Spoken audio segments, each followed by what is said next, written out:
हरे कृष्णा। इस भागवतीय स्तुति पाठ ग्रुप में हम लोग श्रीमद् भागवत पुराण में जो स्तुति स्तव इत्यादि गाए गए हैं अनेक भक्तों के द्वारा, उन्हीं का हम लोग पाठ करते हैं। हम लोगों ने इसी क्रम में कुंती जी के द्वारा, भीष्म पितामह के द्वारा जो स्तुति की गई उसको हमने श्रवण किया, पाठ किया, और फिर उसके बाद शुकदेव जी के द्वारा जो मंगलाचरण किया गया तथा ब्रह्मा जी के द्वारा जो स्तुति की गई थी उसको भी हम लोगों ने पाठ किया। आज हम लोग ध्रुव स्तुति आरंभ कर रहे हैं। ये स्तुति चौथे स्कंध में 9वें अध्याय के 6ठे श्लोक से और 17वें श्लोक तक है, अर्थात इसमें 12 श्लोक हैं। तो हम लोग इसको 12 दिन तक इसका पाठ करेंगे। ध्रुव महाराज के विषय में सब जानते ही हैं, किस प्रकार वे अपनी सौतेली माता सुरुचि के कटु वचनों को सुनकर जब उनका हृदय बिद्ध हो गया तो अपनी माता जो उनकी सुनीति थी उनसे आदेश प्राप्त करके और 5 वर्ष की अवस्था में ही वन के लिए उन्होंने गमन किया भगवत प्राप्ति के लिए। वहां पर मार्ग में उनको नारद जी मिलते हैं।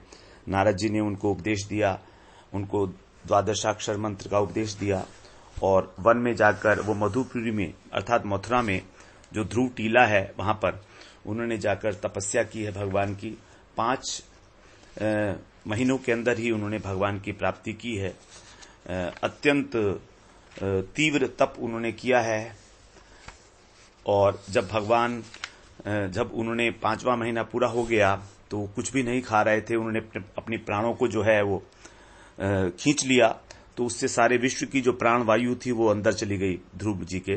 तो सारे के सारे देवता और पूरा विश्व जो है संतप्त हो गया, उनकी श्वास बंद हो गई। तो सभी भगवान की शरण में गए। भगवान ने कहा, ठीक है, मैं समझता हूं, मैं जानता हूं कि मेरा भक्त ध्रुव जो है वो उसने प्राणवायु का अवरुद्ध कर लिया है, और मैं उसके पास जाकर उसको इस क्रिया से निवृत्त करता हूं। तो भगवान ध्रुव को देखने की इच्छा से और ध्रुव जी के पास आए हैं। लिखा है उसमें कि भगवान ने ही अपने भक्त ध्रुव को देखने की इच्छा की और भगवान उनके सामने प्रकट हो गए। लेकिन ध्रुव जी ने अपनी आंखें नहीं खोली, क्योंकि वो तो अपने हृदय में उन्हीं का जो है ध्यान कर रहे थे। तो जब भगवान ने देखा कि ये तो आंखें नहीं खोल रहा है, तो उन्होंने उनके हृदय में जो मूर्ति थी भगवान की उसको अंतर्निहित कर दिया।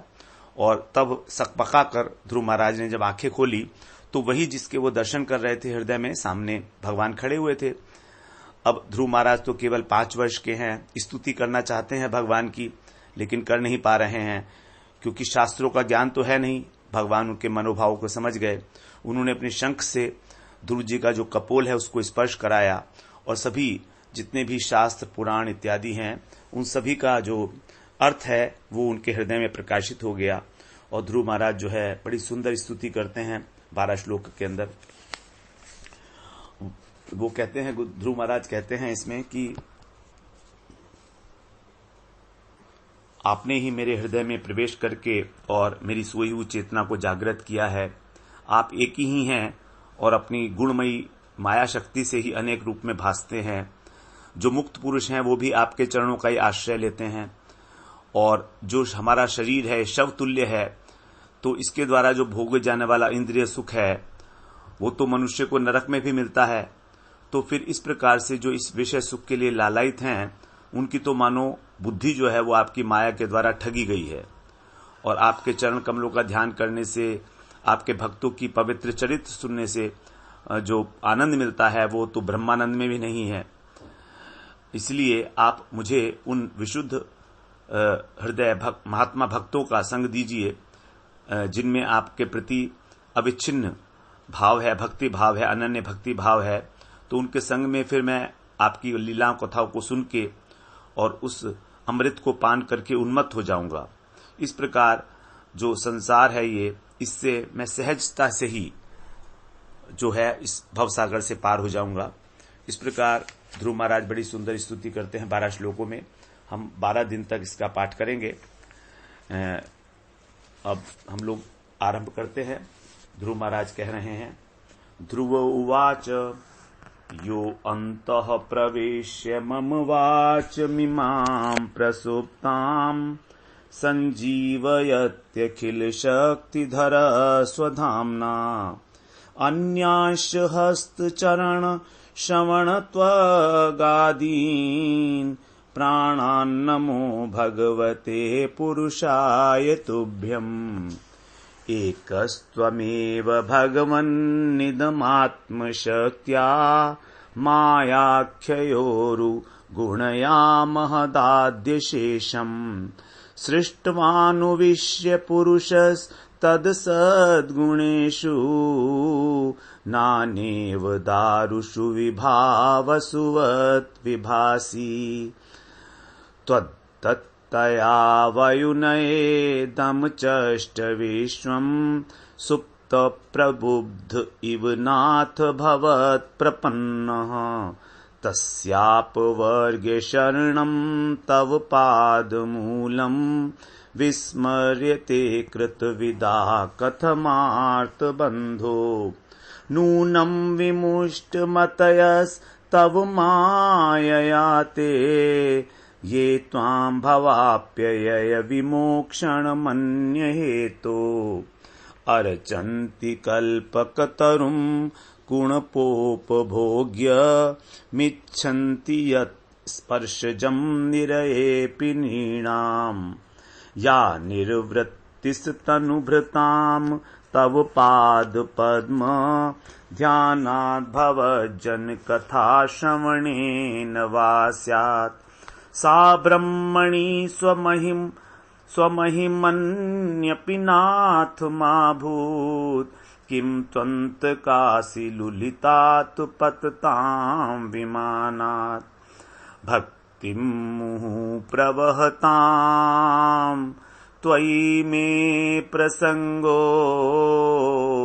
भूयादनन्तमहतां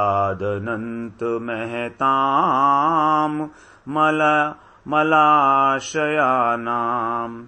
येनाञ्जसोलवणमुरु व्यसनं भवाब्धिं निश्ये भवत गुणकथा मृतपानमत्तः तेन स्मरन्त्यतितरां प्रियमीशमर्त्यम् ये चान्वदः सुतसुहृद ग्रहवेत्तदारा ये त्वब्जनाभ भवदीय पदारविन्द सौगन्ध्यलुब्ध हृदयेषु कृतप्रसङ्गाः तिर्यक्नगद्विजसरीसृपदेवदैत्य मर्त्यादिभिः परिचितम् सदसद्विशेषम् रूपं स्तविष्ठमजते महदाद्यनेकम् नातः परं वेद्मि न यत्र वादः कल्पान्त एतदखिलं जठरेण गृह्णन् शेते पुमान् स्वदृगनन्त सखस्तदङ्के यन्नाभिसिन्धुरुह काञ्चन लोकपद्म गर्भेद्युमान् भगवते प्रणतोऽस्मि तस्मै त्वं नित्ययुक्त परिशुद्ध विबुद्ध आत्मा कूटस्थ आदिपुरुषो भगवान्स्त्रधीशः यत् बुद्ध्यवस्थितिमखिण्डितया स्वदृष्ट्या दृष्टा स्थितावधिमखो व्यतिरिक्त आसे यस्मिन् विरुद्ध गतयो ह्यनीशं पतन्ति विद्यादयो विविधशक्तय आनुपूर्व्यात् तद् ब्रह्म विश्वभवमेकमनन्तमाद्य मानन्दमात्रमविकारमहं प्रपद्ये सत्याशिषो हि भगवंस तव पादपद्म माशीस तथानुभजतः पुरुषार्थमूर्ते प्येवमर्य भगवान् परिपाति दीनान् वाशेयवसकमनुग्रहकातरोऽस्मान् यदक्षरपदभ्रष्टं मात्राहीनं च यद्भवेत् तत्सर्वं क्षम्यतां देव प्रसीद परमेश्वर। हरये नमः।